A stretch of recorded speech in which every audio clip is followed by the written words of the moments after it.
Todo empezó por como tiene que empezar, pues deseándonos suerte entre la gente que conoces. Que no doy la mano yo, damos la mano vosotros entre los amigos, los demás compañeros, pastores y tal. Lo que pasa que casualidad hay una cámara justo encima y estos pues tienen que rellenar también ahí yo el programa, ¿no? Digo yo, me cago en la mar, pues yo cuando llego a casa digo, ha salido otra vez mucho, digo, es que me jode, es que es de verdad, que parece que, en fin. Yeah, I'm a man.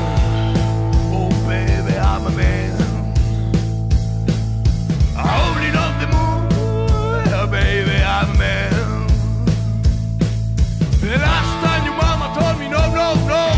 The last time your mama told me bye, bye, bye. But you know, I'm a man, I'm a man, I'm a man, I'm a man. Yeah, hey, hey, you know I'm a man. Bueno, bienvenidos a todos a otro episodio de Mozos. Nuestro amigo de hoy es Miguel Reta, el pastor icónico de los encierros de San Fermín y alma de la ganadería Reta de Castanavarra, un hombre de campo, de temple y de oficio que lleva décadas poniendo orden en plena locura y defendiendo una casta histórica de nuestra tierra. Miguel Reta, bienvenido al podcast, hombre. ¿Cómo estás por ahí?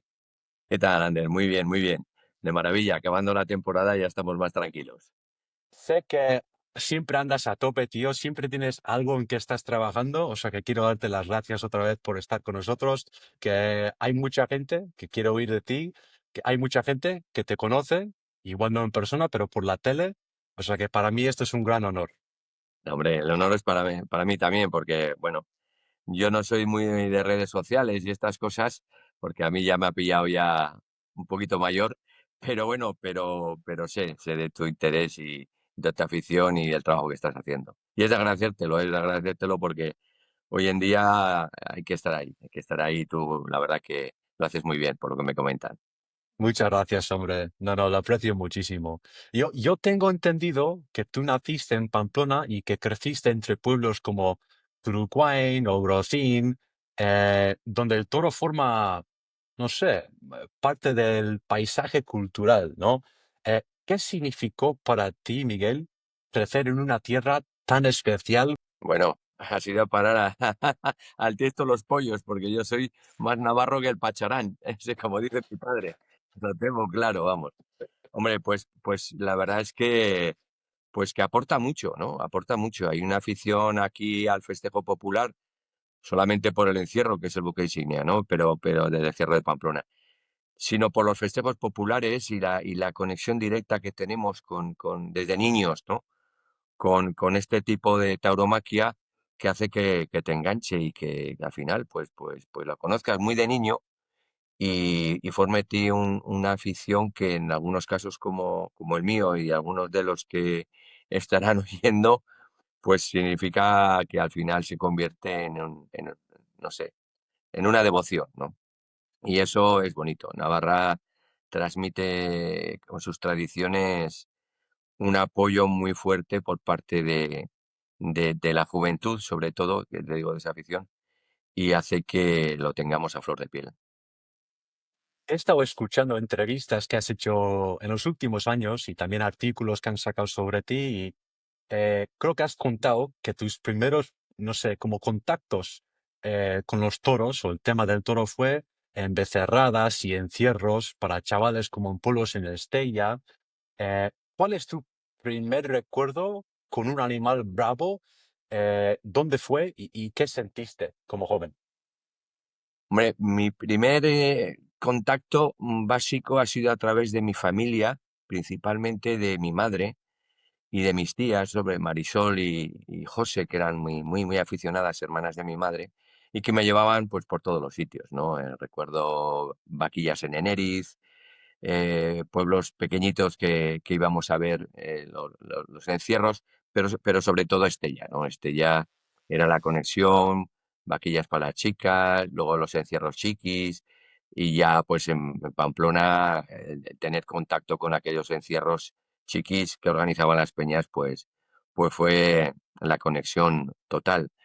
Yo como diría aficionado ya independiente, recuerdo una capea que me invitó Esteban Eraso, un amigo de aquí del pueblo, que tiene una tienda Copyprint, una tienda de fotocopiadoras, y él nos invitó porque hizo Canon o Ricoch, no sé, en la finca del Patillas, Patillas padre, de Ángel Laparte, en Marcilla, una capea con los representantes de la marca de fotocopiadoras, y estuvieron allá todos los japoneses allí alucinando en la capea. Y yo sería un crío, ¿eh? Me acuerdo que coincidí con Javier Urrutia, uno de los recortadores muy buenos que hay en Carcastillo, y es la primera vez que salí por esa invitación casi como ya aficionado práctico, ¿no? Todavía no era profesional del tema, pero como aficionado práctico, y aquello, la verdad que me hizo muchísima ilusión, y bueno, pues ya das un pasito más. Es una droga que te engancha y bueno, pues día a día te va comiendo, te va minando, ¿no? Y aquellos primeros pasos a través de mi familia y de mis amigos hicieron que bueno, me metieran el veneno en la sangre. Y algo importante que mencionaste ahora, dijiste que tu madre te metió, entre muchos más, ¿no? Pero tu madre que te metió ese veneno, ¿cómo te lo transmitió ella en casa? Y qué aprendiste de cómo vivía tu madre la fiesta? Mi madre es una gran aficionada a la lidia. ¿M? Me gusta el festejo popular, obviamente, pero la verdad que yo siempre digo que es una de las mayores morantistas de España. Bueno, la ha visto por todo el mundo, le ha seguido, y además, bueno, pues aparte de la afición que tiene, es que conoce mucho, ha visto mucho y entiende y tiene mucha afición. Y la verdad que pues lo que nos ha transmitido es sobre todo en esa afición el respeto, ¿no? El respeto que ella veía y que conocía. Y el conocimiento. El conocimiento, ella sí que se ha volcado más en el torero, más que quizás la de formación profesional que yo ya tengo en el toro, pero el amor a la lidia me lo transmitió desde pequeño, viendo corridas de toros y llevándonos por ahí, ella siempre en las ferias. Y luego, pues bueno, pues siendo seria, ¿no? Y rigurosa en que lo que haga, pues lo ame, pero lo respete.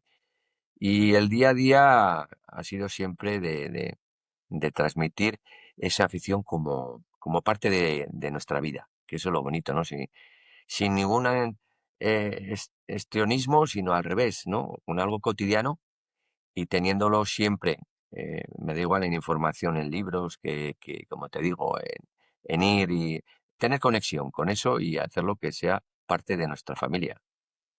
Esta parte de tu historia es muy bonito, Miguel, porque yo creo que la mayoría igual empiezan con el tema del toro por su padre o por su tío, pero no mucho se oye así que mi madre me metió en este tema taurino. Es algo bonito de tu historia. Sí, hombre, es que ten en cuenta, mi padre se aficionaba al toro, pero sobre todo al estofado. El estofado del toro es lo que más le gusta, ¿eh? Ahora, A mí ahora, también me ahora ya, gusta, ¿eh? ahora ya, ya está enganchado con el tema de las corridas de toros. Lo que sí es un gran aficionado es al animal. Él lleva en la finca desde que empezamos. Bueno, al principio no, que se enfadó un poco y estuvo un año sin aparecer por la finca porque decía que era una locura. Pero la verdad que luego el hombre lo que nos ha enseñado mucho es a manejar y a transmitir la tranquilidad en el campo a los animales, ¿no? Algunas veces en exceso porque ha tenido algún accidente y es un hombre muy confiado, pero los animales también te respetan cuando tú les respetas, ¿no? Y la verdad que ha transmitido mucho esa labor que ha realizado en el campo. En el tema de la lidia ha sido mi madre. Mi madre ha sido la que desde niño nos ha enganchado, que viene de su padre, que era el gran aficionado, como te digo, ¿eh? Porque mi tío Manolo también, y bueno, toda la familia, ¿no? Azcona han sido grandes aficionados y siguen siendo, por supuesto, y ha sido todo gracias a esa locura que tenía el abuelo Manuel en su cabeza con los toros. Y es una locura, es verdad.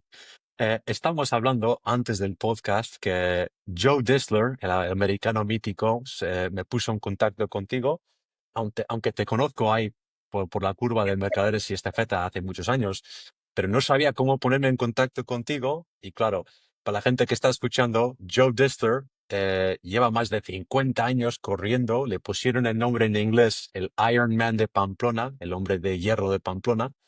Eh, Cuéntame un poco sobre esa amistad que tienes tú con el americano Joe Dester. ¿Cómo le conociste a ese hombre? Bueno, claro, es una institución, es mítico, ¿no? Entonces, desde niño, desde que corres, pues claro, te llaman la atención e intentas, bueno, orientarte para poder estar cerca en algún momento dado. Yo realmente no recuerdo cómo, de qué manera pude empezar a contactar con él. Ten en cuenta que al final lo nuestro es igual que cualquier otra afición, me da igual las motos, la montaña, el deporte, en fin, el mar, cada uno tiene su afición, pero al final te haces un grupo. Cuanto más te engancha, más te metes en ese grupo de aficionados, más vas teniendo relaciones personales y al final pues acabas siendo parte de ese grupo de frikis, porque al final somos todos unos frikis, es así, que esto es así. Y además que no pasa nada, encantados de la vida, ¿no? Entonces, con Joe Diddler, yo, bueno, pues por supuesto con amigos comunes, con Miguel Eguiluz, con corredores, con gente que han tenido relación, bueno, pues Julen, todos, pero quizás quien más me puso en contacto fue Noel, ¿no? Noel, otro mítico corredor, maravillosa persona, buen amigo y que a mí me enseñó muchísimo y al que quería con toda mi alma y con todo mi corazón. Y él me puso más en contacto, ¿no? Personalmente. Bueno, pues es que, como te digo, si al final somos todos eh, unos amantes de esta historia, nos conocemos y nos queremos y al final haces una piña muy grande, ¿no? Joe me dijo el otro día, tienes que preguntarle a Miguel Reta cómo conoció a su mujer. O sea que sé que hay alguna historia, hay, Miguel, con tu mujer, y quiero hacerte la pregunta, porque ahora tengo que saber, ¿cómo le conociste a tu mujer? Bueno, yo conocí a mi mujer a través de un gran amigo mío que es Vitorino Martín Hijo, ¿eh? Ella en Madrid, bueno, pues tenía una cuadrilla en el mundo taurino, ella trabajaba en Madrid y vivía en Madrid, aunque es de Hernani, de San Sebastián. Y bueno, pues allí pues tenía mucha amistad con la hija de Vitorino, con el propio Vitorino, Víctor Benayas, una serie de ganaderos, de veterinarios allí, que tenían un grupo.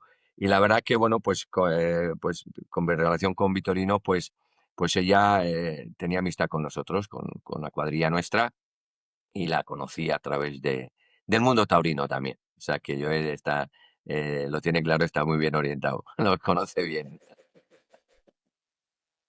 Eh, yo no sabía esto, pero haciendo un poco de investigación sobre ti y tu vida, el año pasado, en 2024, cumpliste 30 años como pastor. Tu debut con la vara fue en el año 94 y desde entonces eres, para mí y para muchos más, Miguel, un referente en la curva de mercaderes. Eh, Cuéntame un poco cómo llegaste a ser pastor aquel año, en el 94, y qué te dijeron o qué pediste para asumir esa responsabilidad. Mira, yo empecé en el 94, pero salí la primera carrera en el 95. En el 95, contando ya el año uno, ¿eh? En el 25 hice los 30 años, los 30 encierros, o sea, los 30 años. 94 tuve conexión porque yo tenía un trabajo, y sigo trabajando en una sociedad pública del Gobierno de Navarra, en los ITGs entonces, sin ti ahora, que teníamos conexión con los ganaderos, ¿no? Con los ganaderos. Tenía mucha relación con los ganaderos, encima era recortador en aquellos años, en los 90, y bueno, pues ya pues estaba muy introducido en este mundillo. Pero fue a través de Pedro Bañales, compañero mío, ingeniero, que trabajaba conmigo, él llevaba la sección de vacuno en proyectos, y él tenía mucha relación con la familia Chopera, porque bueno, ha trabajado toda su vida y ha tenido mucha conexión con ellos. Y bueno, pues me puso en contacto porque hubo un accidente de Cecilio, uno de los pastores que entonces estaba de pastor, tuvo un accidente laboral y no pudo subir y me llamaron para sustituirle. ¿Eh? Y empecé en aquellos años y bueno, pues lo que iba a ser en principio, pues eso, algo temporal y poder echar una mano en ese tiempo, pues se convirtió ya bueno, pues porque ellos pensaron que encajaba y no sé, pues porque al final yo también, vamos, se va. Imagínate, para nosotros es Pastor en Pamplona es la cátedra, ¿no? Es estar ahí en lo más bonito, en el cogollico, ¿no? De todo lo que es esto. Daríamos todos un brazo por poder estar en ese ámbito, ¿no? Pues la verdad que empecé poquito a poco y bueno, pues ya son los 30 años que estoy por aquí. Ya de los más viejos. Entonces, tenías mucha experiencia como corredor, por ejemplo, en las calles de Pamplona, antes de asumir el tema de pastor. Sí, sí, sí, sí, no, correr los encierros, claro que por supuesto corría, pero sobre todo la experiencia que yo tenía y que más valoraron en su momento fue la de recortador. Yo entonces no tenía ganado. Yo lo que era pues un recortador de los concursos y que me movía pues por todo ese ámbito, ¿no?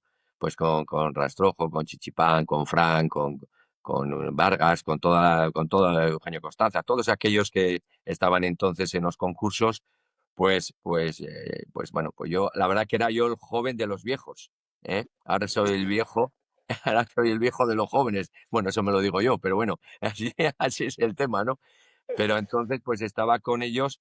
Sí que es cierto que, bueno, yo estaba más en la zona media, ¿no? En la zona de Puente de la Reina, Estella, Menigorría, Lerín, todos estos pueblos, más que en la ribera profunda, donde entonces estaban los concursos más en auge, ¿no? Pero bueno, pero participaba con ellos y empecé y bueno, pues la verdad que muy ilusionado, muy contento y con mucha responsabilidad, mucho miedo y lo sigo teniendo. 30 años después, con mucho miedo, con mucha responsabilidad y con mucha ilusión. El recorte es una pasada, tío. Yo normalmente veo que, mira, una persona o se acerca al encierro o al recorte. No veo muchos que hacen los dos, digamos, muy, muy bien, ¿no?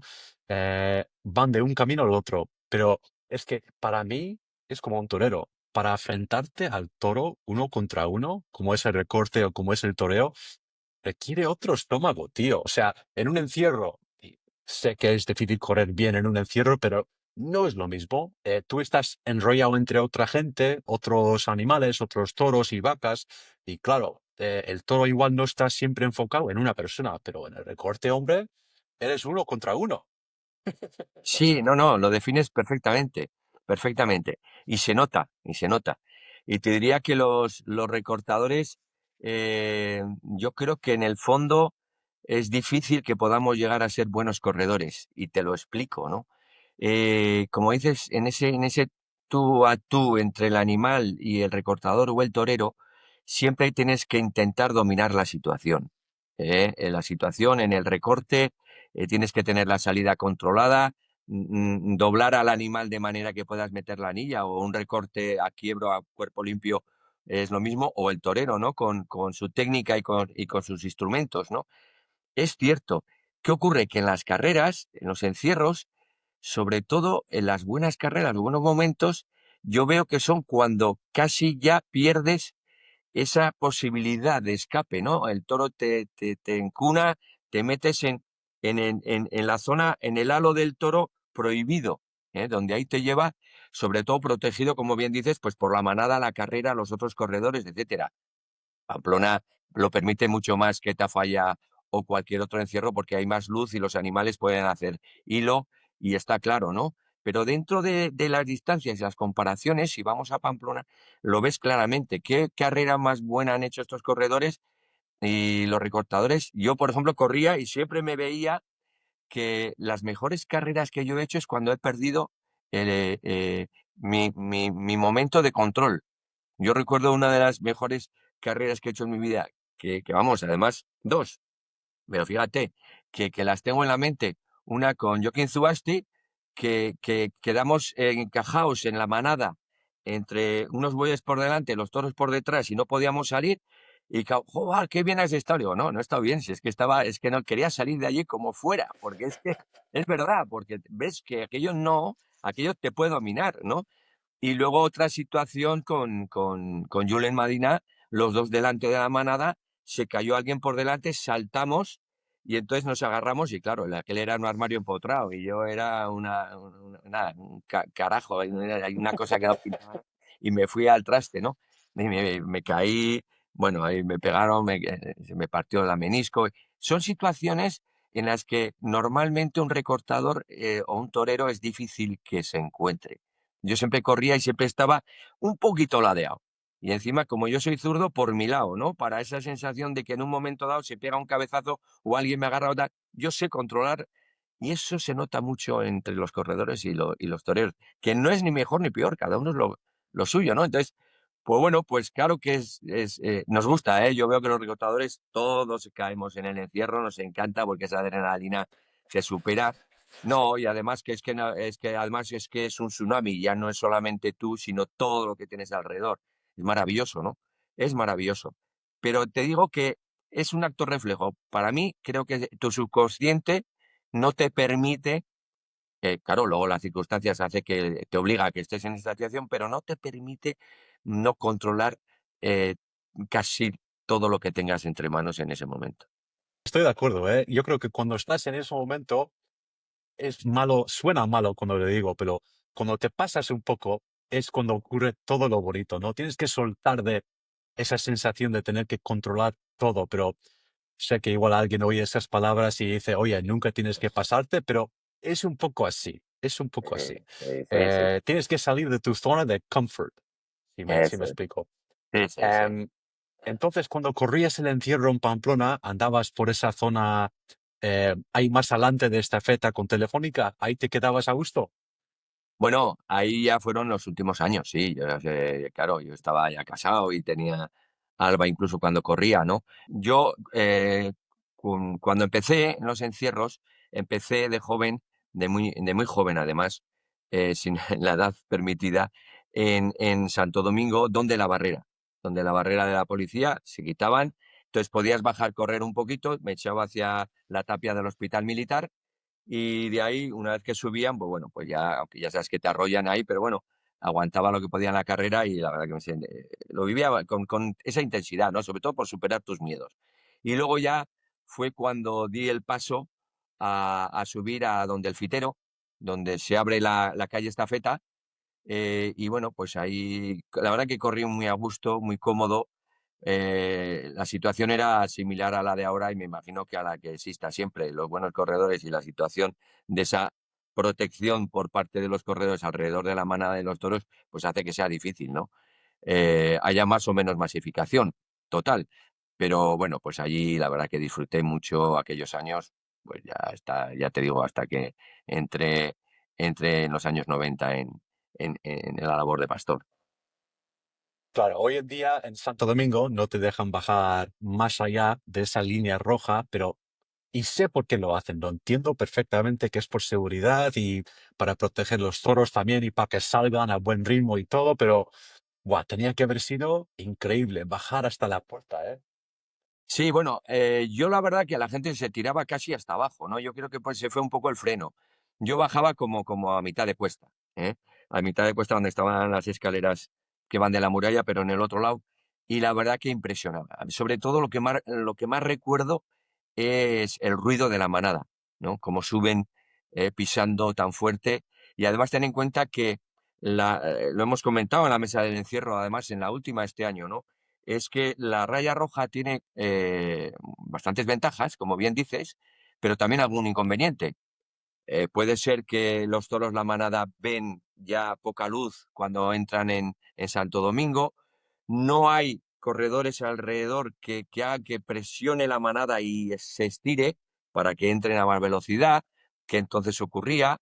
Sí que cabecean más, pero tampoco, vamos, como van a la manada, pues no tiene mucho peligro. Y sobre todo que lo que hace que esa raya hace como un tapón que luego, si te fijas, sobre todo en el lado de la acera izquierda, como bien decía el otro día Fermín Baunza, pues al final se nos llena de gente, ¿no? Se llena de gente que se va cayendo y tal cuando pasa la manada y también tiene más peligro, ¿no? Entonces, lo que más me llamaba la atención era el ruido. Yo creo que cada uno en su recorrido, en su parte, en su tramo, lo vive y si lo conoce y lo lleva años funcionando, la verdad es que lo siente a su manera. Santo Domingo tiene algo especial, igual que tiene la Estafeta, Mercaderes o Telefónica. Eso es así, eso es así. En esos años, cuando venías como recortador o como corredor del encierro, ¿Quiénes eran esos referentes en la calle que corrían muy bien? Hemos hablado ya de Joe, de Joaquín Zuasti, de Yule Madina. ¿Quiénes más estaban ahí en la calle corriendo bien? Pues mira, Atanasio para mí, claro, pues era alguien que había muy buenos corredores, ¿no? Pero quizás el que a mí más me llamaba la atención era Chaniz. Chaniz era un corredor espectacular. De los primeros que aguantaba mucho, mucho, mucho, mucho, mucho y a mucha velocidad, porque tenía unas patas que vamos, impresionaba, ¿eh? Y se acunaba, era de los que se dejaba caer, ¿eh? Cuando ya entraba y ya cogía el hueco, encima se dejaba caer para estar todavía más metido entre los pitones, ¿no? Era el que a mí más me llamaba la atención, con mucha diferencia. O sea, un artista, auténtico artista. Sí, sí, sí, total. Total. Para ti, pues mira, hiciste ese cambio, ¿no? Empezaste a enfocarte en ser el pastor, pero venías con mucha experiencia, Miguel, de ser el cortador, corredor del encierro. ¿Qué cambia en la cabeza y en la mirada cuando pasas de correr o recortar por delante del toro y luego, en vez de eso, conducir por detrás? ¿Qué cambia en la mente? Sobre todo, bueno, pues un punto de profesionalidad. La profesionalidad implica que ya hay unos parámetros que te marcas en tu cabeza y que tienes encomendados para que aquello funcione dentro de tu trabajo, ¿no? Yo creo que eso es lo principal. Cuando tú vas a correr por sensaciones, ¿no? En tu trabajo vas a correr por objetivos, ¿no? Y ya te digo, por trabajo y responsabilidad. En mi caso, sobre todo, era ya no ver la carrera, ya no ver los corredores, sino ver los animales. Que no se lastimen, que no se queden atrás, controlar que los bueyes si se quedan detrás tienes que recoger y hacerle escoba. Si se queda uno, por supuesto, protegerte tú, proteger a los corredores, proteger la carrera, pero vas enfocado totalmente al toro, al toro. Entonces yo creo que la máxima diferencia en tu mente en relación a cuando entras de corredor, a cuando entras de pastor, yo creo que es eso, ¿no? Esa encomienda mental que tienes de organización, porque al final es lo que a ti te han mandado, que tienes que hacer que aquello fluya, vaya rápido y que sobre todo protejas al animal, que va a ser lidiado luego a la tarde, claro, que es lo más importante, que no aprenda y que no haga sangre y que no se quede mucho tiempo en el recorrido. ¿Los pastores están contratados por el ayuntamiento, por la Casa de la Misericordia? ¿Cómo funciona aquello? Bueno, nosotros somos contratados por una empresa que es una subcontrata de lo que es la Casa de Misericordia. Durante todos mis años hemos estado todos trabajando para la Casa Chopera. Casa Chopera ha sido siempre quien ha sido la responsable de la cuadra de caballos, de los bueyes, de los pastores, de toda la tramoya, de lo que es la parte trasera del espectáculo, pero que es totalmente necesaria. ¿M? Hoy en día ya la gestiona Macua como empresario y les da el servicio a la Casa de Misericordia. Nosotros somos trabajadores de la Casa de Misericordia, obviamente. Nuestros responsables es la Casa de Misericordia a través del Mayoral de Plaza, que durante toda mi vida ha sido Jesús Merino la Santa, que es pastor de la Casa Chopper, que ha estado para ellos toda la vida trabajando y ha sido el responsable, ¿no? Cada mañana, como veo yo, del 7 al 14 de julio, Miguel, os coordináis para poner orden, como veo yo, en plena avalancha, o sea, en plena locura. Explícanos un poco cómo podéis ir escogiendo, porque cada pastor tiene su sitio donde está, ¿no? Donde se coloca. Tú, claro, llevas mucho tiempo en la curva de mercaderes con esta feta, pero ¿cómo va? Explícanos un poco del tema de la preparación y cómo vais escogiendo vuestros puestos en ese recorrido. Bueno, nosotros realmente estamos allí por nuestro conocimiento y nuestro contacto con el mundo del toro. La parte del encierro es una parte importantísima, pero una parte más del trabajo. Nosotros trabajamos manejando los animales, alimentándolos, embarcándolos, realizando todas las labores que tanto en el gas, en el encierrillo, el encierro, apartados, alimentación, como te digo, ¿no? Sobreros, vaquillas, todo lo que conlleve ese manejo, pues es parte de nuestro trabajo, ¿no? Entonces, ¿cómo va luego esa función en lo que es la carrera que me preguntas, ¿no? Pues hombre, básicamente nuestros jefes siempre han tenido en cuenta la experiencia. Yo creo que la experiencia en este tipo de trabajo es un grado, ¿no? Es un grado porque al final tienes que en milésimas de segundo tomar decisiones y actuar. Entonces, bueno, pues yo empecé en Santo Domingo también, igual que como corría, también como pastor, ¿m? Y luego pues te vas pasando a distintos puestos, ¿no? Eh, yo creo que esto es como lo de los toreros, el valor se da por sabido, o por lo menos esa es la jugada, y luego pues esa experiencia hace que te pongan en una manera u otra. Pero es que, claro, esa experiencia tiene tanta importancia en mi compañero Jesús Primo cuando saca los toros, o Daniel Artuch, o Rastrojo durante muchísimos años, de los corrales, que fíjate tú, si se te queda uno o pasa cualquier cosa, la importancia que tiene, hasta el que está recibiéndolos, Jesús Merino, durante muchísimos años en la plaza, ahora Aitor Lapuerta, que también pues tiene que tener su conocimiento de los animales cuando llegan, cómo separarle los bueyes, qué hay que hacer si se quedan en el ruedo, etcétera, etcétera, cada uno y en sus tramos, ¿no? Entonces eso yo creo que se basa ese objetivo y esa función que al final nos están encomendando principalmente por la experiencia. ¿Cuál es tu rutina en una mañana cualquiera de San Fermines? ¿Cómo es esos minutos previo al encierro? Y quiero saber, Miguel, ¿pasas miedo como pastor? Muchísimo. Es que no Mm. puedes perder el respeto a los animales. Pero es que yo paso miedo en el campo.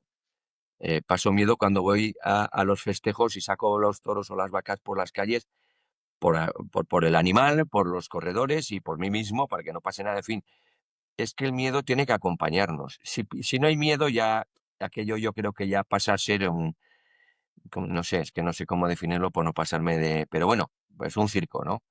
No, no, no. Miedo hay que pasar y sobre todo respeto al animal.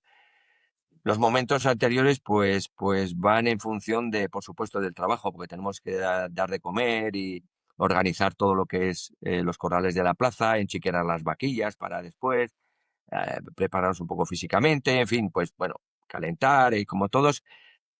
Y luego, pues ya, pues dentro de la rutina y de esa responsabilidad, de ese miedo, pues es el convivir con tus compañeros, ¿no?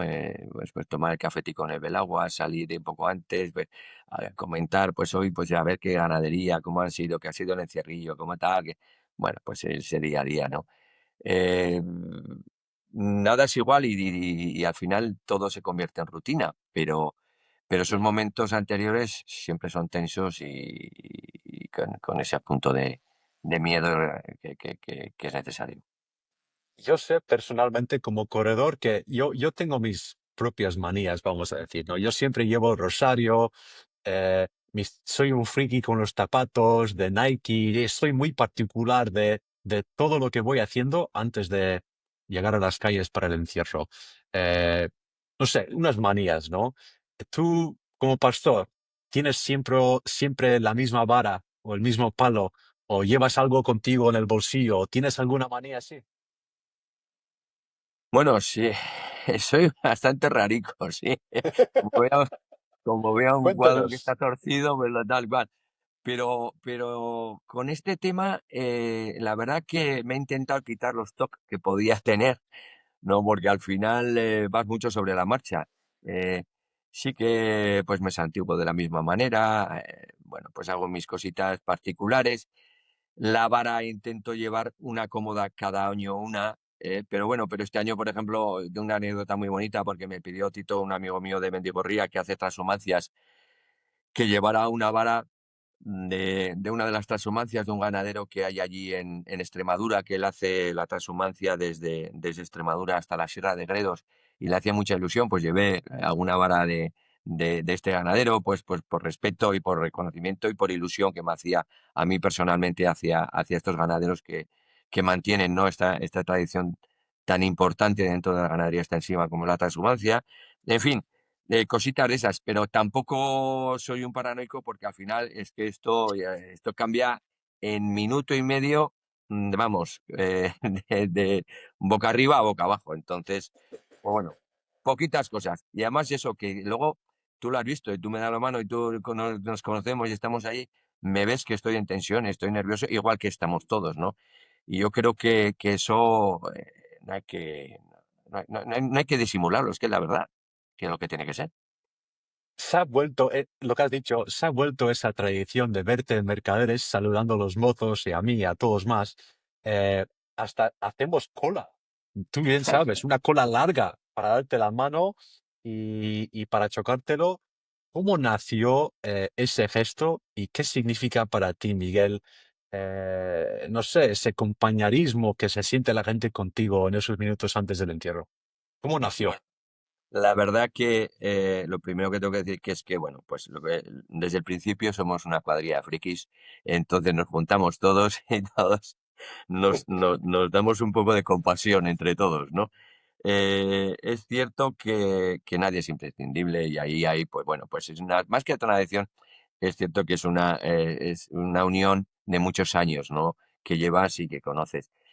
Todo empezó como tiene que empezar, pues deseándonos suerte entre la gente que conoces, que no doy la mano yo, damos la mano vosotros, entre los amigos, los demás compañeros, pastores y tal. Lo que pasa que casualidad hay una cámara justo encima y estos pues tienen que rellenar también ahí el programa, ¿no? Digo yo, me cago en la mano. Pues yo cuando llego a casa digo, ¿ha salido otra vez mucho? Digo, es que me jode, es que es verdad. Es que parece que, en fin, esto es acojonante. Pero bueno, ¿qué vas a hacer? ¿No? Llegará, llegará, y muy pronto que ya no daré la mano y no pasa nada. Pues ya está, que la vida es así y tiene que ser así, ¿no? En absoluto.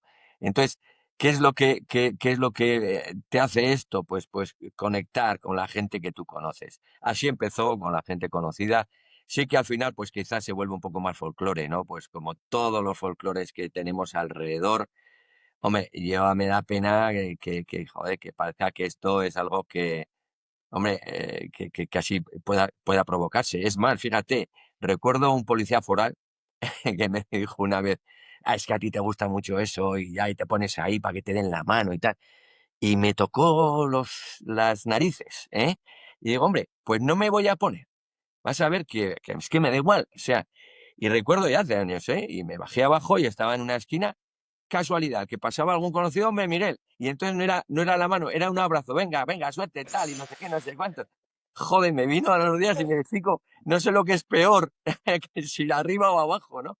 Hombre, yo me pongo arriba porque es que tienes que ver, y cuando viene la avalancha humana es que te tienes que apartar. Y bueno, en fin, que no, que parece que, joder, yo me siento incómodo, no te creas, ¿eh? Porque al final es que también la gente de mía, ya está aquí dando la nota y joder, y te sientes mal y con tus compañeros y de joder, que te parece que no, que buscas notoriedad. Si es justo lo contrario, te lo juro. O sea, es que me jode, de verdad.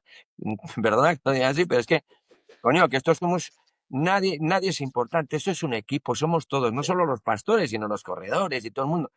Pero bueno, tiene que haber gente pato, que decía el torero, ¿no? Entonces, pues bueno, pues ya está, pues ya no se le da importancia, que pase lo que sea, y cuando se está, está, y cuando no se está, no se está, y ya está. Que aquí los únicos importantes, me decía Carlos Irisarri, pastor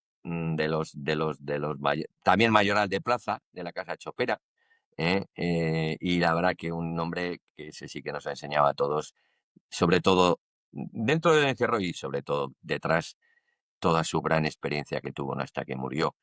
Y aquel decía, mira, Miguel, que el único importante es el toro. Esos van a subir por la estafeta. En 1800, ahora, y si Dios quiere, dentro de muchísimos años. Ese es el único importante. Y es verdad, y es verdad. Evolucionará, cambiará como ha evolucionado.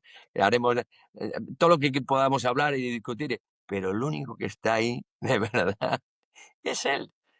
Es él. Sí, sí, lo hacemos por el toro y el toro es no sé, la estrella de cine de lo que es el entierro, ¿no? Es Así es. el protagonista. Me hace mucha gracia, tío, que dices que después de que te dijo eso la policía, cuando te bajaste de la barrera, o sea, era más todavía. En vez de darte la mano, era un abrazo grande y era mucho más que eso. Me hace mucha gracia eso. Buah, joder. Eh, yo siempre he querido saber, porque claro, mientras que pasan los toros ahí en la curva y suben hacia esta feta, hay un momento en que hay que cerrar esa puerta grande y a veces se ha chocado gente contra esa puerta, pero hay que cerrarla. ¿Cómo decidís cerrar esa puerta y cuándo es el momento adecuado? Pues mira, ves, aquí vas a ver la importancia que tiene en el encierro, en el encierro y sobre todo en Pamplona, fíjate, mucho, bueno, en todos los sitios, ¿no? Pero Pamplona tiene un punto especial, el otro día lo comentaba en la mesa del encierro. Aquí al final hay mucha gente trabajando alrededor. O sea, me da igual los medios de comunicación, que la Cruz Roja, que la policía municipal, que pastores, que todo el mundo doblador, todo el mundo que puedes contar. Pero hay una parte muy importante, son los carpinteros. Montan, desfondan el vallado, son los responsables también de los cohetes, de los corrales, de los enchiqueramientos, en fin. Y tienen su experiencia de muchos años, ¿no? La familia Macuso, que trabaja para la Casa Aldaz desde hace muchísimos años, pues ha estado siempre allí en la curva donde estoy yo, ¿eh? Y antes con Rastrojo. Bueno, pues estos son los que se encargan de cerrar la puerta. ¿Cuándo? Nosotros hablamos todos los días. Oye, estos van a venir, igual se queda alguno, ten cuidado, tal. ¿Por qué? Si cierras muy pronto, lo que tú dices, pueden chocar. Nos ha pasado de todo en esta vida, porque al final el que hace mete la pata y le sucede, ¿no? Nos hemos dejado bueyes detrás, han venido bueyes de cola muy rápidos, han tenido que volver. Ha habido toros que se han quedado en la estafeta, la puerta cerrada. Bueno, el criterio básico, la decisión que ellos tienen, que la toman ellos, ¿eh? Y que lo hemos hablado muchas veces, es que tiene que permitir que no vuelvan los toros, obviamente, hasta atrás, pero que no sea una ratonera, porque ahí no hay salida. Si un toro se vuelve a mitad de calle Estafeta y vuelve hacia atrás, si encuentra a 200 personas que no pueden salir, el portón es muy alto, aquello puede ser, bueno, una catástrofe, ¿no? Entonces, tienes que cerrar lo justo cuando ves la salida de la manada ya en una distancia suficiente y cuando no obligas a que la manada, sobre todo de atrás, o esa marea humana que cada vez más viene corriendo detrás y sobre todo en nuestra curva, para intentar que si se cae algún toro o pasa algo, pues poder estar ahí, coger, pues cierren, ¿no? Es complicado, es complicado. Recuerdo los dos cebadas que se volvieron hace unos años, uno se volvió casi hasta abajo y tiene su lío. Si abres, se te sale el toro, pero si no abres, hombre, Olivito famoso, cuando el toro se volvió para atrás, que tiempo y tal, pues que es mejor estuvo la puerta así, porque si, no, si la puerta se cierra, fíjate la que preparamos allá, ya fue un lío, pues imagínate que hubiera pasado, ¿no? Entonces, son, a lo que voy es que cada uno tiene su responsabilidad total. O sea, ese municipal que no permite que se quede la gente colgada en el vallado para ver si viene a saltar a última hora, el de la Cruz Roja que quiere controlar si alguno está en el suelo para poder sacarlo aunque sea por debajo. O sea, es increíble. Y todo el mundo aporta un poquito más de lo que en su labor tendría que hacer. Porque yo creo que todos nos sentimos corresponsables de que aquello funcione, ¿no? Y eso es lo grande y lo que hace que al final esto funcione de tal manera, que ese engranaje esté muy bien lubrificado y vaya de maravilla, porque todo el mundo echa el resto y un poquito más. ¿Y tu estrategia qué es? Tú estás viendo la carrera, claro, tienes una buena vista, ¿no? Ahí encima de la barrera, mirando para arriba hacia Mercaderes. ¿Tú esperas hasta que el último animal, el último toro o qué, para lanzarte y ir por detrás? ¿Cuándo es tu momento adecuado? Bueno, yo, igual que mi compañero que está en la plaza del ayuntamiento, es mi referencia, yo soy la referencia de los compañeros de la estafeta, ¿no? Cuando me ven saltar, es que ya, va, ya vamos cerrando. Nuestra labor es ser escoba, ser cierre de la manada. ¿Qué ocurre? Que muchas veces te tienes que abrir hueco en el salto o cuando entras, me da igual cualquier compañero, para estar en el momento justo, porque como pierdas un metro, se te tira la gente encima, te agarran, te empujan y adiós. 2 metros, uno que se cae. Entonces, es complicado. ¿Yo cómo actúo? Como ves la manada completa, si van algún buey por detrás a poca distancia o con algún toro o algo, esperas al final. Si no, aunque te la juegues un poco, saltas un poco antes para que ya cuando estás dando la curva te metas, porque por detrás, bueno, Rastrojo siempre me echa la bronca, porque tiene muchísima más experiencia que yo, ha estado toda la vida, y Miguel siempre me dice, es que eres tonto, suelta la vara y quítate a los cuatro, es que a los cuatro pelmas que están esperando a que pase la manada para meterse en el culo. ¿Eh? Entonces, bueno, pues yo no tengo no, pues yo salto y si puedo bien y si no también, ¿no? Pero realmente tienes que tener la conciencia de querer la referencia de tus compañeros, de que saltas al final y si saltas un poquito antes, igual te tienes que dejar caer un poco y apartarte para que pasen los bueyes o quien venga detrás y seguir la manada. Nosotros tenemos que ir cerrando siempre, a no ser de que vengan muy rotos, muy por delante. Ya ven que hay compañeros que estamos detrás, incluso algunas veces les puedes hacer algún gesto a los de delante para que se tiren, pues con los que van, pues imagínate que va la manada, van dos toros por delante, cuatro en el grupo fuerte y tienes dos bueyes detrás. Pues ellos saltan, se meten dentro y tú vas recogiendo cuando ya ellos ven, se dejan caer, esperan un poquito más, porque, en fin, ya es lo que el día a día te va enseñando, ¿no? Antideslizante, está bien decir que eso te ha hecho el trabajo algo más fácil, que no se rompa la manada tanto como antes, o también puede ser muy, muy difícil conducir una carrera aunque no se rompe la manada en la curva. ¿Cómo es eso? Bueno, es que nuestra labor, yo te diría que quizá no esté tan condicionada como para el corredor con el tema del antideslizante. ¿Eh? Cualquier mejora que vayas a realizar tiene sus pros y sus contras, sus ventajas y sus inconvenientes. El encierro es un castillo de naipes y si tocas una carta, aquello se tambalea. No te digo nada si se cae, ¿no? Entonces, cualquier modificación tiene su significado, positivo y negativo. El que hablábamos de la línea roja que hemos comentado, ¿no? Provoca unas cosas a favor y otras en contra. Pues, bueno, pues se ha modificado, se ha bajado un poquito más. Bueno, el tema de la teledeslizante es algo que hace que no rompa la manada, que, pues, claro, pues que no se pueda intercalar tanto el corredor dentro de esa carrera con los toros. Bien, pero claro, hoy en día es que la sociedad, ¿no? En general, yo creo que estamos en una sociedad de protección, de bienestar, de seguridad. Entonces, claro, pues el antideslizante hace que protejas al animal, que luego se va a lidiar, que tal, en fin, hay una serie de ventajas, también hay otros inconvenientes. Entonces, ¿dónde está el equilibrio? En nuestro caso, yo creo que no tiene mucha interferencia, porque donde está la guerra es en la parte delantera. ¿M? Si va todo en un bolo, pues tú vas como detrás de una cosechadora. Te van soltando por detrás corredores que se caen, tú vas saltando y tal, y la propia manada te va haciendo, ¿no? de buque que te va abriendo camino. Si vas tirada, pasa un poquito igual, pero también te quita gente. Entonces, hay unas cosas mejores y otras peores. No creo que influya el que para mí sea mejor o peor. Yo es que, fíjate, voy contando, cuento sobre todo los toros, ¿no? Y voy mirando el culo de la manada a ver cómo se van quedando, qué se va quedando para poder saltar. Entonces, bueno, muchas veces ya vienen desde allí. La teledeslizante ya no solo está en mi curva, está en toda la plaza del ayuntamiento, que antes ahí sí que se pegaban, ¿verdad? Y ahí sí que ya también ya marcaba mucho la carrera, en fin. Bueno, todo tiene su parte positiva y negativa y bueno, lo que tenemos que hacer es acomodarnos y seguir en la evolución que tienen estos espectáculos. Sí. Esto es bonito, Miguel, porque hasta ahora no creo que he hablado en el podcast con algún ganadero. Y ahora quiero hacerte una pregunta, porque es curioso, ¿no? Sabemos que el encierro es lo que es la previa a la corrida, ¿no? Que sin la corrida, no sé, igual no hay encierro para llevar los toros a la plaza de toros. Pero los ganaderos, aunque sea Miura, Jandía, Gago, lo que sea, ellos tienen voz en cómo funciona el encierro o cómo hay que proteger al animal o no tienen mucha voz.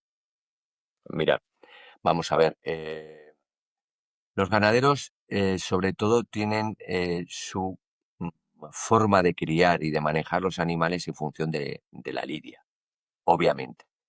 Cierto es que cuando vienen a Pamplona tienen la peculiaridad del encierro, ya no solo Pamplona, sino todos los encierros importantes que cada vez se hacen más profesionalmente en todos los sitios del país, ¿no? Mm, ellos sí que ya preparan un toro diferente. Yo me acuerdo cuando empecé que Javier Solano decía que el toro eh, era conducido por los corredores y tiran del toro. El toro, bueno, era un toro que, bueno, pues entonces eran toros muy gordos, poco entrenados o nada entrenados, problemas de acidosis por una alimentación muy intensiva, etcétera, etcétera, ¿no? Hoy son atletas los toros, los chavales, el corredor y todo el mundo, ¿no? No, no es verdad, es que es así, ¿no? Entonces, es casi perfecto, tan perfecto que ya está tan maquillado que igual pierde un poco la esencia. También discutiríamos sobre ese tema, ¿no? Pero el ganadero ahí, eh, ¿qué voz tiene? Siempre ha tenido una voz y siempre ha tenido conexión con la Casa de Misericordia. La Casa de Misericordia yo creo que es, digámoslo así, de verdad, uno de los mejores, si no el mejor empresario taurino en todo el mundo de la lidia, porque no tiene afán ni ánimo de lucro, sino esto es una ONG y es una labor de encomendar un trabajo planteado desde hace más de 100 años para sacar un dinero para un bien social, ¿no? De la propia ciudad. La cesión de la plaza, etcétera, el suelo, tal, la comisión, quiénes son, el ayuntamiento, cómo lo hace, es todo, pues, pero que los de antes eran mucho más listos que nosotros y lo hicieron muy bien. ¿Eh? Entonces, siempre tienen conexión con el ganadero. Pamplona es de las mejores ferias, sino de la que mejor pagan. También eligen los mejores toros de las mejores camadas de las mejores ganaderías del mundo para venir aquí, no solo de España, sino de todos los países, ¿no? Entonces, está claro que tienen mano. Y tienen además una conexión directa a través de sus veedores, de la familia como Potra y toda su familia, en los veedores, Lalo Moreno, todos, y la propia comisión, Eugenio y Marco. Entonces, tiene una relación personal con los ganaderos. Y yo sé que han recibido muchas opiniones, mucha información y se ha tenido en cuenta. Se ha tenido en cuenta en los toros, en el encierro, en los bueyes y en todo. Para que esto también sea parte de que esto funcione bien, porque al final, si lo hacemos muy perfecto, acuérdate de los bueyes famosos que eran tan perfectos que aquello ya era una escopeta o tal, o Ronaldo y Messi, ¿no? claro, podemos tener de todo, ¿no? Podemos tener de todo. Pero yo creo que sí, que tiene su punto. Pero es que, como te vuelvo a repetir, eh, tiene su punto todo el mundo, desde el carpintero al ganadero, desde la mesa de entierro, desde los barrenderos, no te digo nada de la limpieza de la estafeta, y todo lo que ha conllevado, baldeos, no baldeos, cuándo se limpia, cómo se limpia, si a mano, con máquinas. No te digo nada, la policía, esas barreras sacando a la gente y controlando los filtros que se hacen de los que entran, los filtros que se hacen que no se entera nadie, poniéndose de paisano a la gente que va con mochilas, historias y lo sacan ya cuando han abierto las barreras. O sea, una pasada, todo el mundo. Entonces, el ganadero también opina y también se le tiene en cuenta. Mm. Yo imagino que como pastor, Miguel, habrás pasado momentos muy, muy bonitos, muy buenos, pero me gustaría saber si qué habrá sido, no sé, tu peor encuentro con un corredor, digamos un corredor como pastor, esa una vez que tuviste que llamarle fuerte la atención o darle un toque con la vara, dijiste lo que pasó con el australiano, creo que era con Olivito en 2014 con Miura, pero ¿qué dirías que ha sido tu peor encuentro ahí como pastor? Bueno, no soy una persona que de verdad tenga ningún recuerdo con nadie, ¿eh? O Vamos sea, a ver. ninguna pelea. No, en absoluto. No soy una persona, grito mucho, ¿eh? He hecho 8000 pecados, no suelo soltar no, porque la gente vamos, pues los que están allí ya conocen y son bueno, gracias a ellos, porque con 10 personas en la calle, semejante de locura y anarquía, organizar aquello sin que te echan una mano es imposible, ¿eh? Y ellos saben mejor que nosotros, los corredores. No, yo te diría que una anécdota bueno, que sí que pasé un poco de vergüenza y tuve que pedir perdón, fue, fue ya hace muchos años, con un corredor que iba con la mano en el lomo del toro y yo gritándole, quita la mano, al final ya, ¿verdad? ¡Pum! Y le sacudí en la mano, ¡guau! Y quitó la mano y se apartó. Bueno, pues, oye, ya se quedó, yo seguí. Y fuimos a almorzar al Belagua y estando ahí almorzando con Víctor Navas, que estaba justo enfrente, había un chico pastor de ovejas, además allí de su pueblo de Igea y tal, y me dice, dile a Reta, dile. Se levanta el brazo y llevaba todo el brazo marcado en el brazo y me dice, no, es que la culpa la tengo yo porque es que, claro, me vi tan cerca, iba tan a gusto que iba allí y ya te oía, pero no quería quitarme. Digo yo, pues perdona que no suelo sacudir y tal. Ha sido la única vez que tuve que pedir perdón porque es que estaba tocando los cojones este tío, digo, quita, toma, pum, sacudida en la mano. Y luego almorzamos juntos. Y luego hemos tenido muy buena relación, ¿eh? Muy buena relación, O la sea, verdad. qué suerte, ¿eh? Que luego le ves ahí en el almuerzo. Sí, así es, así es. Pero esos palos no son ningún chiste, ¿no? Esos palos te pueden romper la cabeza. Uf. Hombre, pican. No es que al final son varas de fresno o de avellano y pican, no te van a hacer daño, ¿no? Hombre, yo me acuerdo una que estuve 3 días que me picaba mucho la espinilla que me dio rastrojo. Mi compañero, estábamos haciendo una barrera, se volvió el toro, quiso hacer hueco para recortarlo, porque estábamos todos muy... Claro, nos empujó la gente, muchas veces te empuja la gente por detrás y te echan en el culo del animal. Y lo que tienes que hacer es dejar hueco para que los corredores de delante lo tiren de él y se lo lleven, ¿no? Pues bueno, pues se ve que frenó el toro, se dio la vuelta, fuimos todos encima, ¡guau! Se vuelve y hace rastro. ¡Ay, ay, ay, ay, pam, pam! Me pegó un cacharrazo en la espinilla. ¡Ay, ay, ay, ay, ay! ¡Ay, ay, ay, ay! ¡Jodete y baila! ¡Ay, qué cabrón! Cuando llega el momento complicado, sálvese quien pueda. Normal, es normal. Qué fuerte, hombre. Guau. Ser pastor tendrá que ser otra bestia. O sea, sí, una cosa muy bonita, tío. Es muy bonito, es muy bonito. La verdad que es muy Y, ade- bonito. y además que tienes muchos años de experiencia haciéndolo y compartiendo en esta tradición y habrás aprendido mucho también. Y no sé si fue en una entrevista que diste, Miguel, dijiste que un encierro solo es bueno si todos terminan en pie y sanos. Y como pastor, cuando os confirman que la manada haya entrado a limpia en la plaza de toros, ¿qué sientes en ese momento? ¿Es cuando tu trabajo realmente se termina? Cuando escuchas esa confirmación, ¿qué pasa por la cabeza? Mira, para mí el sonido más bonito, y además no solamente en el encierro, sino también como ganadero, es cuando tiran el último cohete. Yo cuando me muera, que me echen en la tierra y que tiren un cohete, porque para mí es el mejor de los sonidos que puedo oír, ¿no? Cuando acaba el pueblo, tiran el cohete y les suelo decir al alguacil, alabado sea Dios, tira ya, otro día que ha pasado. Pues lo mismo pasa con nosotros. Cuando llegas y tiran el cohete y todo ha acabado bien, es el mejor sonido. Y es bueno, una relajación mental de que, bueno, de que después de toda la tensión, pues que va a llegar. O sea, el cohete va, al final dure 3 o 30. La peor media hora de mi vida fue un encierro que tuve en Ampuero de 35 minutos con 2 toros, hubo 2 muertos, 14 heridos por asta. Aquello fue lo que tenía que durar 2 minutos, duró media hora, un desastre y al final sonó el cohete. O sea, el cohete es el que pum, te relaja, lo pases mejor o peor. Entonces, en ese sentido, lo que sientes es un alivio de que ya, oye, pues ha pasado otra carrera, ha ido todo bien, o menos bien, pero ya ha llegado, ha acabado y ya está. Y cuando empiezas ahí a correr, subiendo esta feta, ¿sueles ir hasta, por ejemplo, la calle Javier, antes o después? Más o menos, ¿dónde llegas? Eso Este depende. año, este año algunas no llega a la bajada Javier y otras llegué con el toro a la plaza. ¿Eh? Depende de cómo vaya la carrera. Normalmente lo que solemos hacer es pues tu relevo y un poquito más del siguiente. Si todo va, pues como suelen ir ahora, ¿no? A toda velocidad y rápido, pues bueno, pues más o menos es lo que haces, ¿no? También te tienes que reservar para lo que pueda pasar después, porque ten en cuenta que tú sigues, paras, pero luego sigues corriendo. Y a mí me ha pasado montones de veces de oír ya gritos, ya intuyes, ya ves que la gente, ¡ah!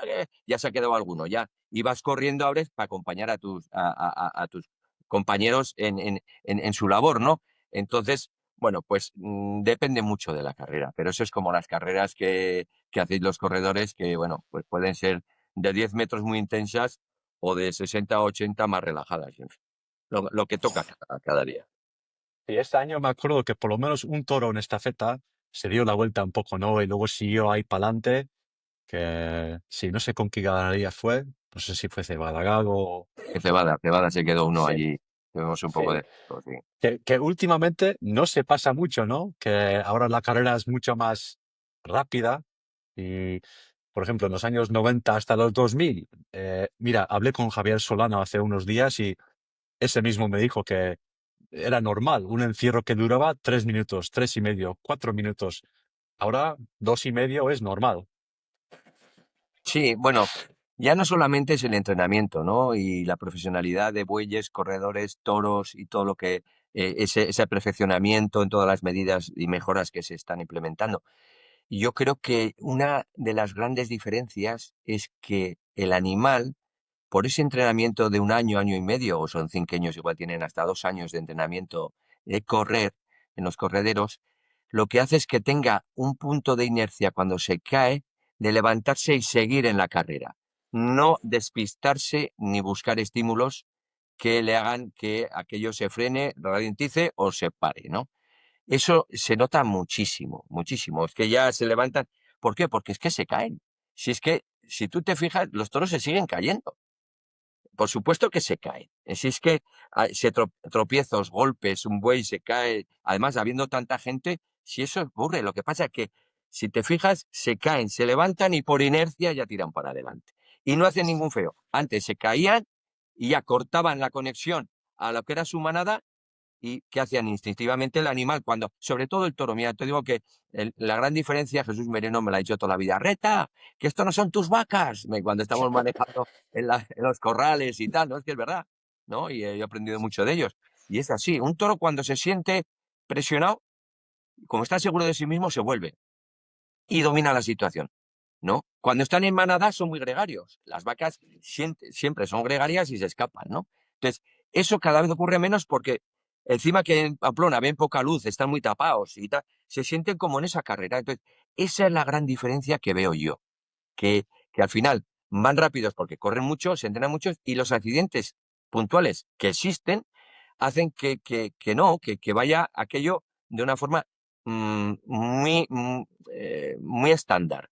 Otra Sí. cosa es si uno pierde la conexión y se queda, porque ya no es lo de antes, que el toro tiene menos fuerza, le cuesta arrancar, etcétera, etcétera. Ahora un toro, cuando se arranca, yo les digo a todos, les digo, tened cuidado, que a un toro ahora cuando se queda, la arrancada se lleva 8 tíos por delante porque los que están primero se apartan, pero el que está en cuarta fila esperando a dónde se prepara el toro y se da, pero claro, de la televisión de arriba, en el sofá, se ve muy bien como los huecos que hay y tal, pero tú estás dentro y si eres chiquitico como yo, no ves más que cabezas. El toro lo ves cuando lo tienes a 1 metro delante, si no, no lo ves.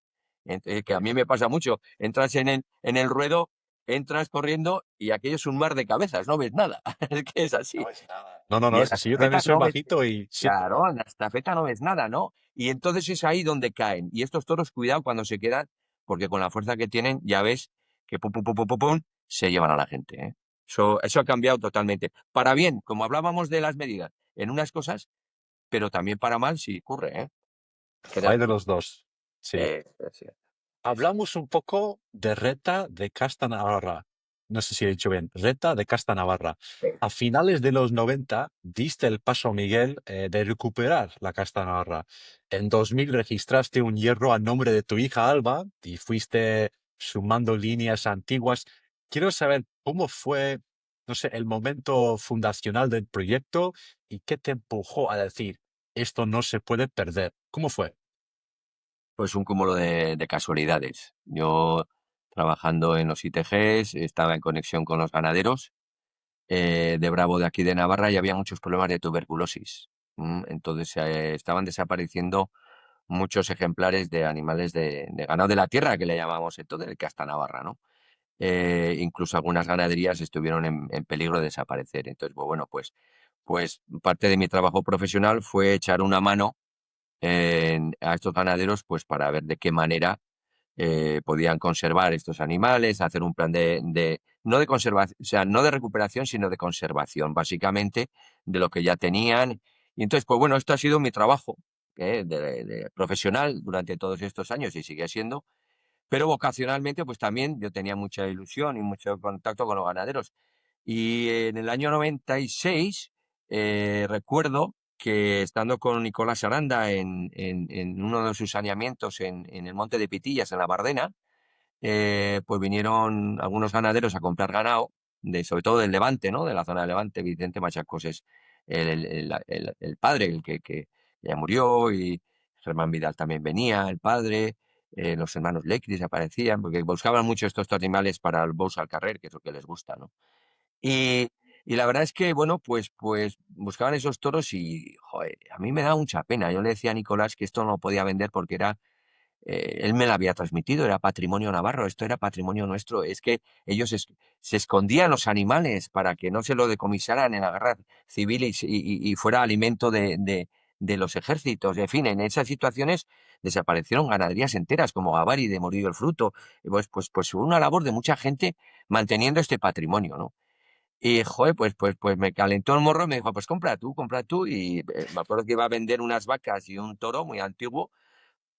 Y me metí, subí a casa, le dije que había comprado unas vacas, no tenía ni finca ni nada, ni nada planteado. Bueno.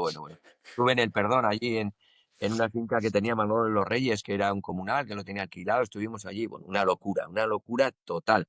Y me hice ganadero, pero casi porque es que, vamos, es que ni me es que yo que sé que era un crío, yo ni me lo planteaba, yo para adelante, ya sabes, la ilusión, el ardor guerrero, venga, El sueño, sí. sí, sí, luego, bueno, mi padre me echó un jarro de agua fría, mi madre también, y a ver, pero tú qué piensas de la vida, que tú no eres, claro, es que al final tienes que, bueno, y luego ha sido pues la labor de mi familia, de mis amigos, de los propios ganaderos que me ayudaron, porque al final yo no vivo de esto y casi es como un escaparate de lo que ellos tienen.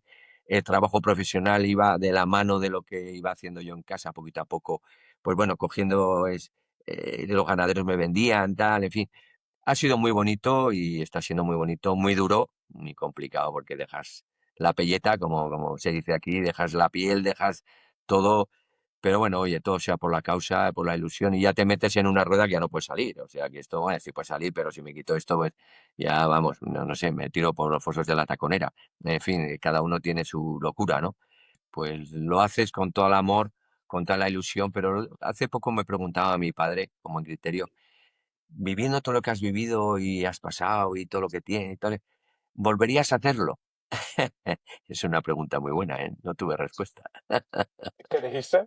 No le dije nada.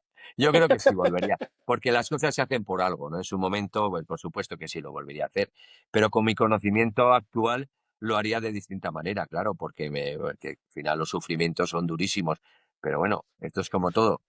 La juventud es reaccionaria por naturaleza y es la que tira del carro y que mueve la humanidad, ¿eh? Porque nosotros Eso ya es. somos más conservadores y ya lo ves de otra manera. Sí, volvería a hacerlo y seguro que con la misma ilusión y las mismas ganas y las mismas meteduras de pata, está claro. Pues seguiste en buen camino, aunque sufriste, como has dicho, mucho.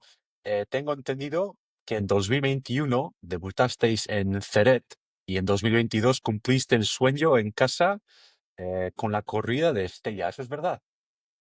Sí, tuvimos suerte porque, bueno, no- 2021 y 2022. eso es. Bueno, Francia, la verdad que ha seguido siempre nuestro proyecto.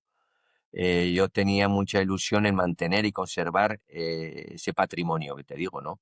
Pero Vitorino y de gente que estaba a mi alrededor, pues sobre todo Vitorino, pues me decía que tenía que recuperarlo para la lidia actual, ¿no? Para darle visibilidad, de ahí compramos el hierro de la Unión, ahí trabajamos, bueno, toda la evolución que ya conocéis. Y sí, el sueño siempre con miedo, porque yo pensaba que no iba a hacerlo, pues si es por mí, por mi forma de segurolas, no, vamos, ten claro que no lo hubiera hecho todavía, porque nunca vería el momento óptimo, ¿no? Pero sí, aquella novillada que no pudimos hacer en Ceret, que se convirtió en corrida, una corrida durante la pandemia que tuvimos que aplazar con toros de casi 7 años.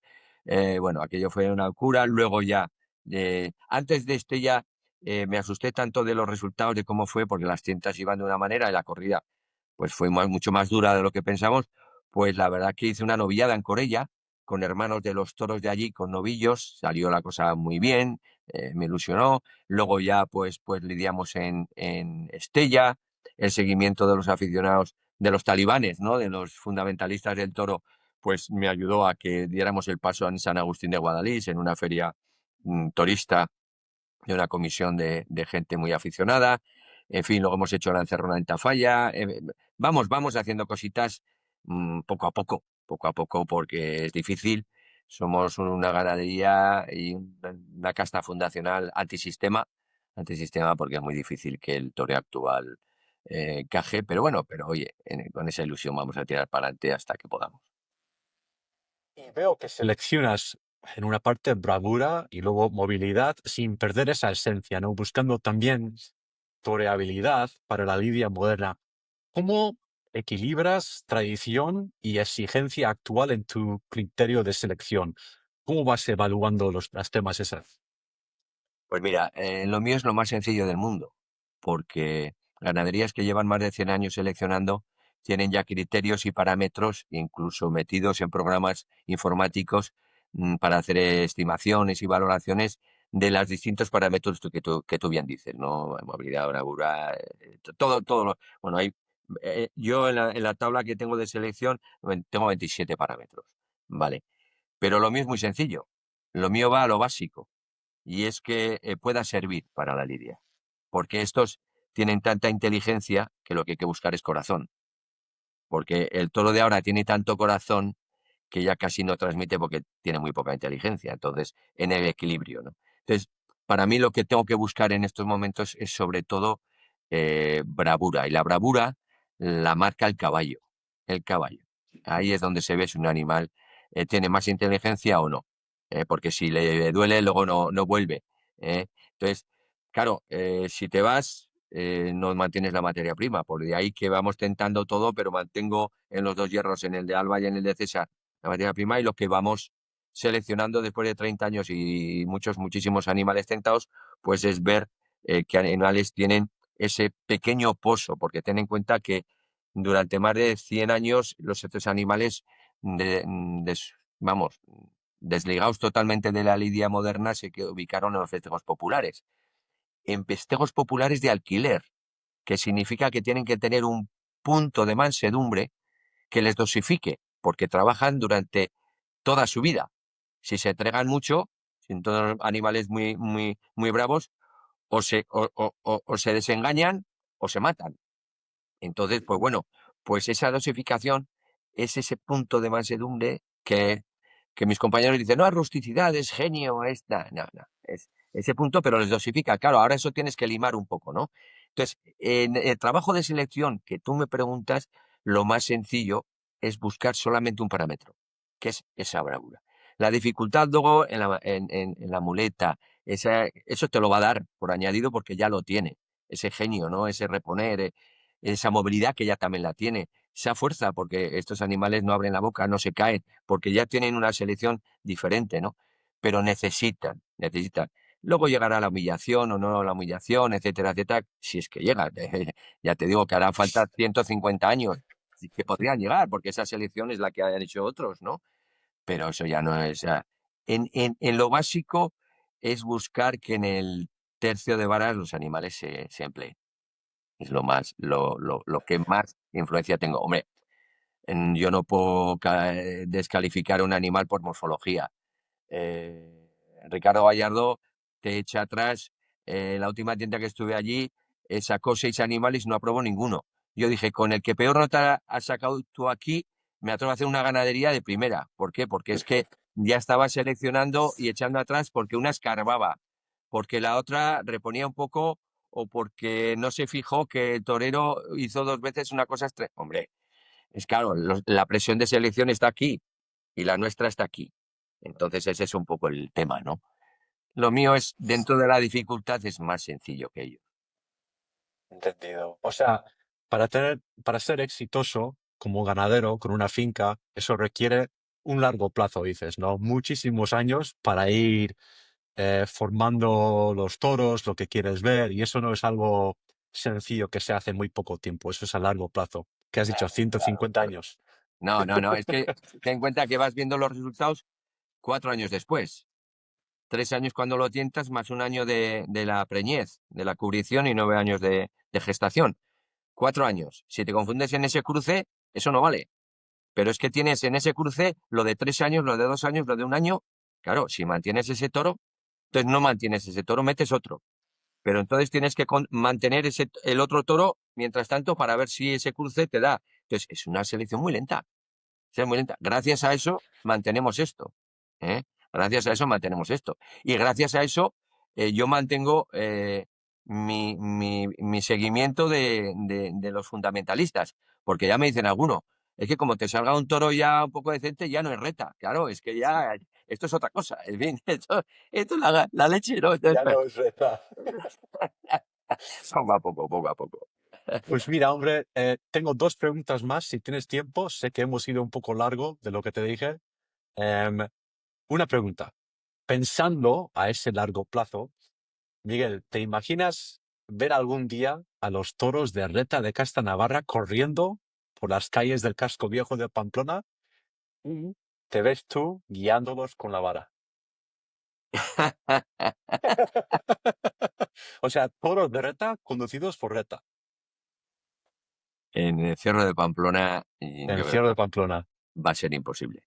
Ya hemos estado en Tafalla, hemos estado en otros sitios, hemos estado en Pamplona haciendo algún rodaje de alguna película con nuestros toros, pero en San Fermín, eh, la segunda parte, yo no voy a estar fijo, vamos, porque a mí me queda un telediario. Yo soy más viejo ya que de los fosos de la Taconera. Eh, y verlo, yo sí que estoy, bueno, tengo ilusión, yo creo que igual lo podré ver, ¿no?